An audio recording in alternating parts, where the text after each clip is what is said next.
Hello everyone and welcome to PC Retro Tech. So in this week's video we're back to playing with 486s, and for those who haven't seen the recent videos, I've been comparing 486 motherboards that are socket 3 with 72 pin RAM and Visa local bus slots. And so the first board that I looked at, which was certainly the slowest, even with all the BIOS settings cranked up, was this Opti82C895 chipset. And then there was this VIA chipset, which has VT82C486A and a VT82C505 chipset in it. And this was faster, but unfortunately this board had some problems. One of the Visa local bus slots here wasn't working, and we found that the PCI was pretty dodgy on this board, and eventually I discovered that there were problems and I had to prop the front of the board up with something to make the machine boot, and it just has been getting worse and worse. So eventually it was suggested I get an SIS or a UMC chipset board, and so I bought this motherboard based on the SIS 85C471 chipset.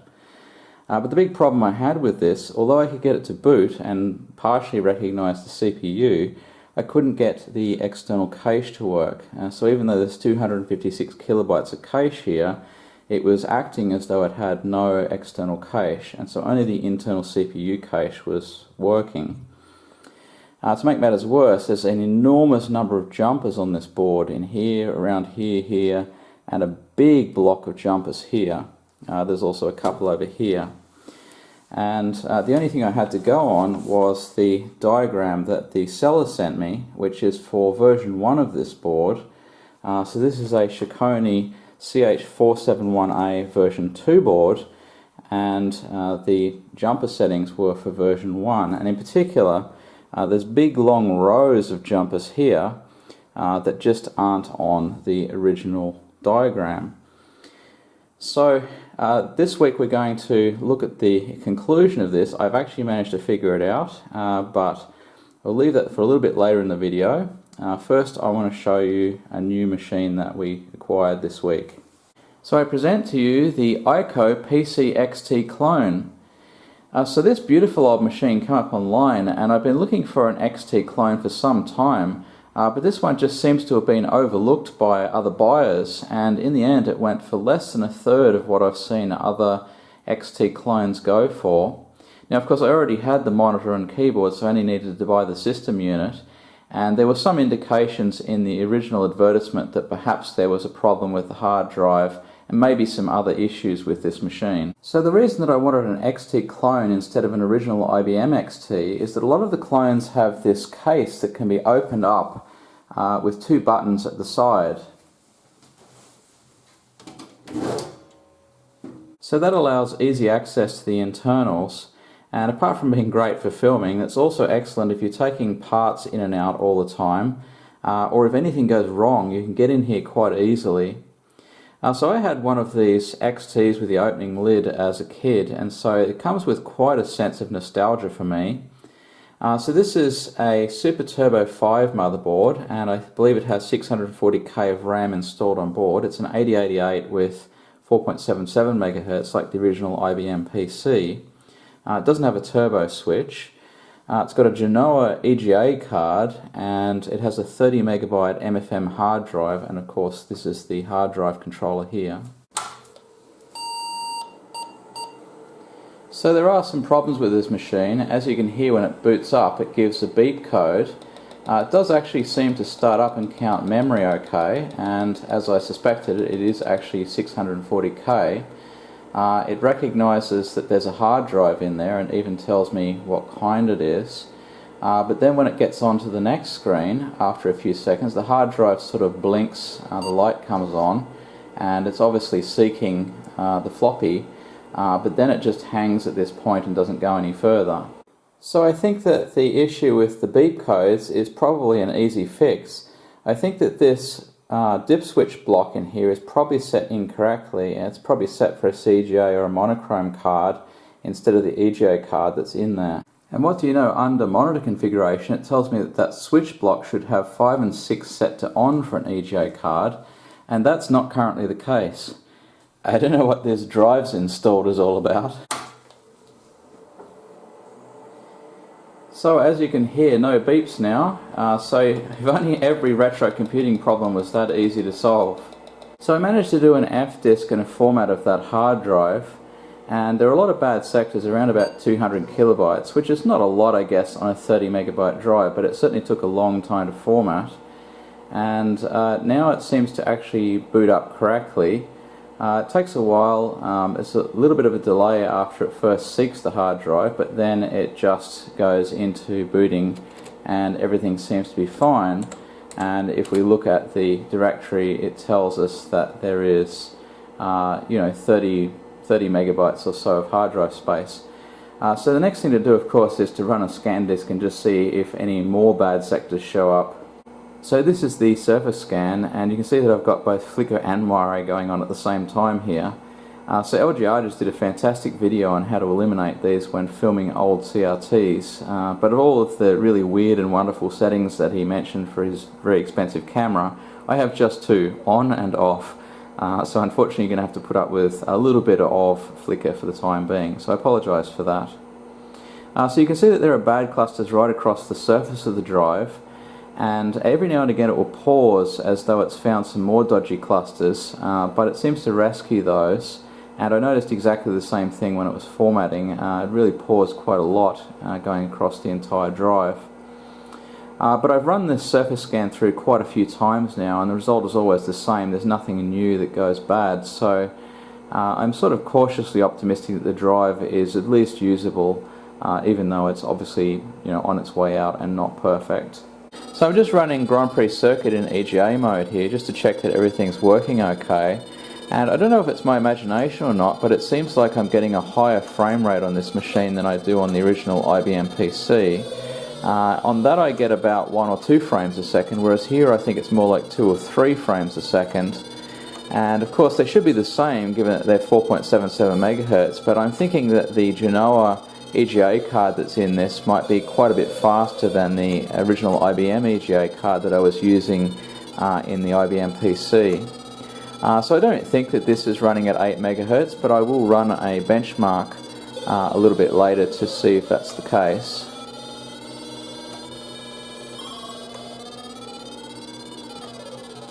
So I ran Grand Prix circuit quite a few times and it seemed to work okay for a while, but then eventually I got this seek error reading drive C. So it does look like there are unfortunately some problems that ScanDisk didn't pick up. So I'm going to go ahead and replace the MFM drive with a different one. I have a number of them lying around, and I'm sure I can find one that will work just fine with the controller in this machine. So I'm going to try replacing the drive with this Seagate ST151, which is actually a 40 megabyte drive. It's not the same form factor, but unfortunately my only other 5¼ inch Seagate drive makes an awful noise when you shut it down. The drive works okay, but I just don't want to put up with that noise every time I turn the computer off. So I've installed the ST151 drive, and a really odd thing is it's supposed to be a 40 meg drive, but it formatted to a little over 60 megabytes. I have no clue why that would be. I've run this surface scan a few times and there's absolutely no problems with bad clusters anywhere. So it looks like this drive will be perfect for this job, and I think really quite reliable. So another problem I've been having is this floppy error, and it happens quite often when I boot the machine. It was happening with the old hard drive, so it's nothing to do with that. Believe it or not, I actually have everything working now, and I've solved a little mystery. Although there's no turbo switch on this machine, there is actually a turbo jumper on the motherboard. And someone had it permanently jumpered for 8 megahertz. So I've taken the jumper off, and now it gives performance equivalent to an IBM PC, which is exactly what I wanted for development purposes. So it turns out under the front of the case there is actually a reset switch, and there's actually a hole there for an additional turbo switch to be installed. So at some point obviously I'm going to get one of those and put it in. I did manage to solve the issue with the floppy drive. I moved the floppy controller into a different slot, and the problem vanished. So now that that's all working, let's get back to these 486 motherboards. So the first thing is I found an actual motherboard manual for the CH471A online. Now it is still version 1 of the board, and of course I have version 2. but it is pretty thorough, and it has in particular all the settings for the different CPUs, and the DX4 is definitely supported. So what I did is I went back to the original photographs of the motherboard from when I bought it online, and I tried to figure out which of these CPUs it was actually originally set up for, and I discovered that these settings don't match the jumpers at all. So I began to think that there was really something weird with the settings for this board. So the first clue I got was this JP37 here, and I realized that there are actually 4 jumpers in a square, and on the board it really looks like it's just labeling 2 jumpers next to each other, or maybe 4 in a row. So that meant that I was reading the jumpers incorrectly, but still I couldn't get it to go. So I tried quite a lot of different things to try and understand what was going on. And finally, I looked at this diagram more carefully, which shows where all the jumpers are on the board.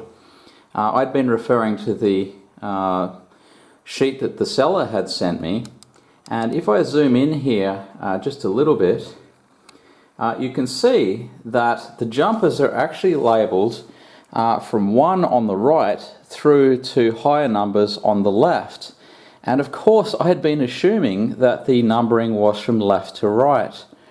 So as soon as I realized this, everything made sense. The CPUs weren't correct because I'd been reading the numbers incorrectly.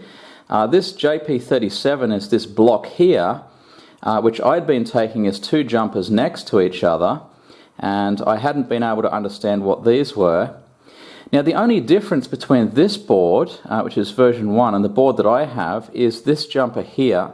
So on the version 1 it's just a jumper in a line at the end like this.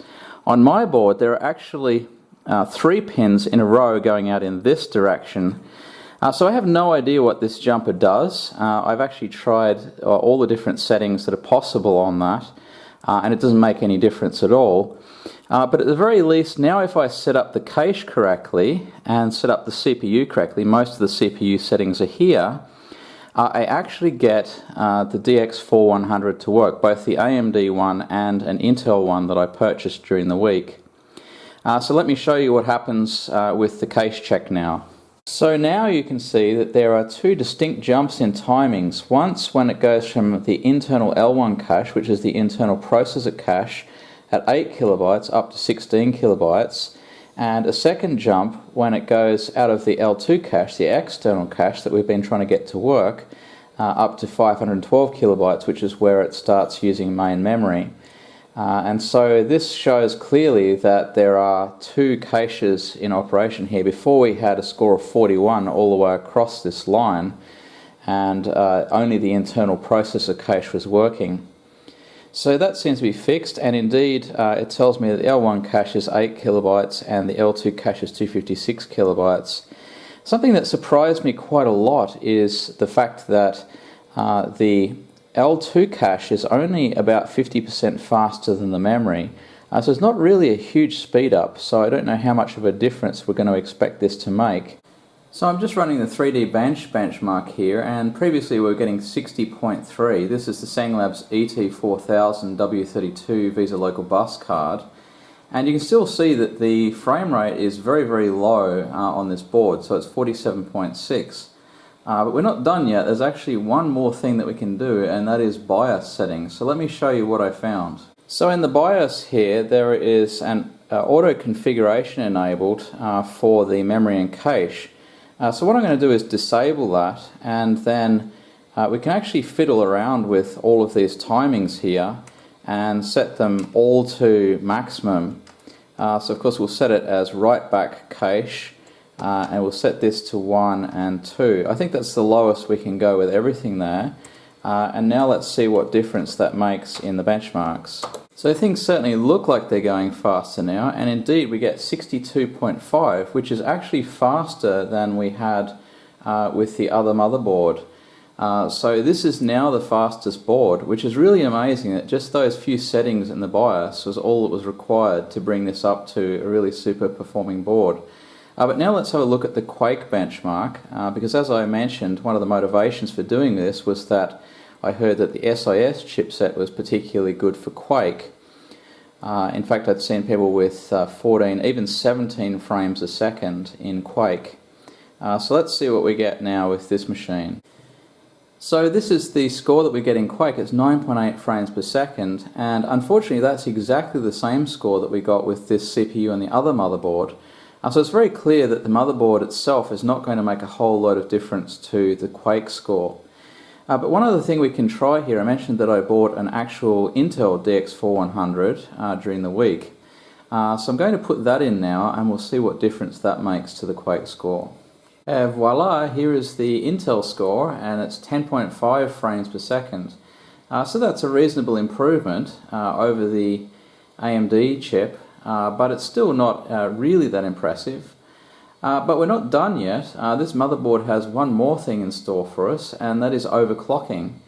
So I noticed that when I was fiddling around with all of the jumpers on this board, if I set the multiplier to 3 for the DX4, but then set the frontside bus speed to 40 megahertz, I get 120 megahertz, and the chip seems to power up at that speed. I haven't tried it out yet, so let's give that a go and see what difference that makes.